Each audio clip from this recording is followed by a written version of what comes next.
Good afternoon, my name is Will Ottman, and today I'll be giving a short informative speech. But first I'd like to show you a picture. Can anybody tell me what state flag this is? Alaska, right? Everybody forgets Alaska. Oh, that's state way up north. Okay, so today I'll be doing a short brief history on Alaska. First thing I'm going to discuss today, or the three things I'll be covering today, is Alaska in the 1700s, Alaska in the 1800s, and Alaska in the 1900s into the early 2000s, okay? Much of this information can be found in the Alaska Public Lands Information Center website. So first I'll start off with Alaska in the 1700s, okay?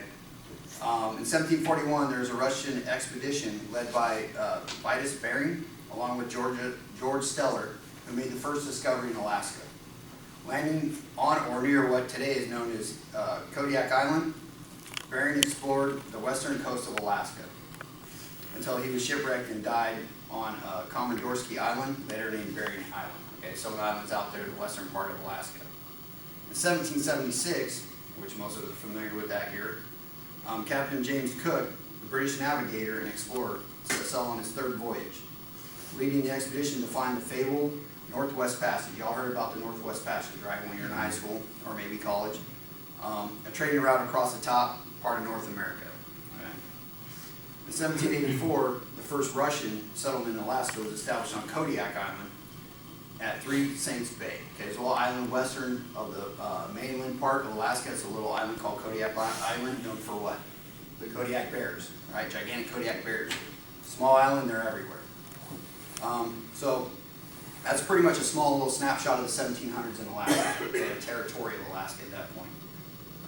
In the 1800s, Alaska in the 1800s, in 1807, the Eclipse, a Yankee fur trading vessel, sank in the Chemagen Islands south of Alaska Peninsula. It is the oldest known American shipwreck in Alaska and was missing until 2007, so they just actually found it just recently. So it was the first real known missing ship in that area. Okay, in 1857, coal mining began at what's called Coal Harbor. Okay, so coal mining up there started in 1857. They pull coal out of Alaska even today and ship it to Japan and other places. In 1867, the United States purchased Alaska from the Russians for $7.2 million in gold. Right? $7.2 million in gold. 2 cents at an acre. Okay, that's pretty cheap. 2 cents at an acre. You're not going to get an acre anywhere in the world for 2 cents today. At that time of the purchase, the United States referred to it as the Seward's Folly. Okay, so with that, you pretty much got a deal by buying that from Russia, right? Because look at the vast resources we have today coming out of Alaska.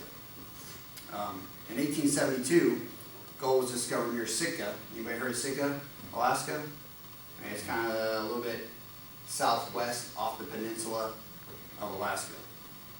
So there's gold mines everywhere in Alaska. So if you ever go to Alaska, you'll see gold mines pretty much stretched across the whole state.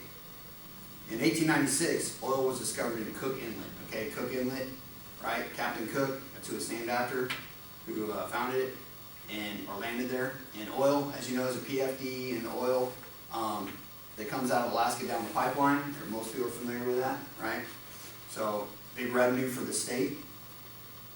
So that was in 1896. In 1897 to 1900, the Klondike Gold Rush occurred. Over 100,000 prospectors would attempt to travel north to seek their fortunes in the Klondike. Anybody heard of Klondike? Right, so that was a gold rush that went up in Klondike. You had the gold rush in California, and then at the end there was a gold rush in Alaska. Okay, moving on. Alaska in the 1900s and 2000s. Okay, in 1900, the capital of Alaska was moved from Sitka, right, to Juneau, which is what it is today.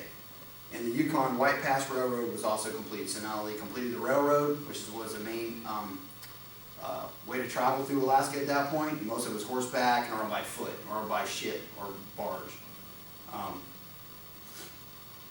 Okay, in 1925, a diphtheria, never said it right, epidemic crippled Nome, Alaska. Conditions prohibited the life-saving serum from being shipped by plane. A 20 dog sled team raced the medicine 674 miles from Nenana to Nome in just over 5 days in a record cold and hurricane-force winds. Dogs like Balto and Togo are commemorated for their heroic race, and to this day the race of mercy is hailed as the last hurrah for sled dog teams in the working world. Okay, that's better known as Iditarod. Okay, so they raced from Anchorage all the way up to Nome. Okay, to honor that when those sled dogs ran that medicine up there. In 1959, almost 100 years after the purchase of Alaska, it finally becomes a 49th state. So they got their statehood in 1959. The lobbying of Alaska's statehood committee and the passionate arguments from Alaskans resulted in President Eisenhower's signing of the official declaration to make Alaska a state on January 3rd, 1959. Okay, so that's when they named their statehood. In 1964, there was a massive 9.2 magnitude earthquake, the largest North American earthquake ever recorded. All right, second largest in the world. Rocks the southern portion of Alaska. Okay, so if you go to Alaska, they always talk about 1964 earthquake. It was gigantic. Took out a whole section of the city in Anchorage.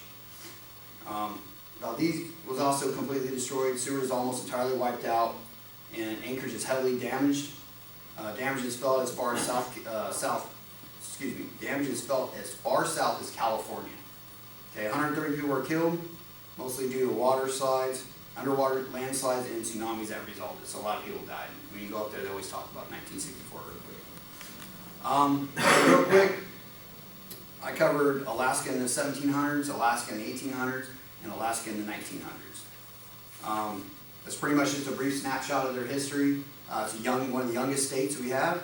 As you can tell, the 49th state in 1959 being its statehood. There's a little saying in Alaska. The state of Alaska has an official state saying, basically, north to the future. So when I lived in Alaska, we called everybody down here lower 48ers.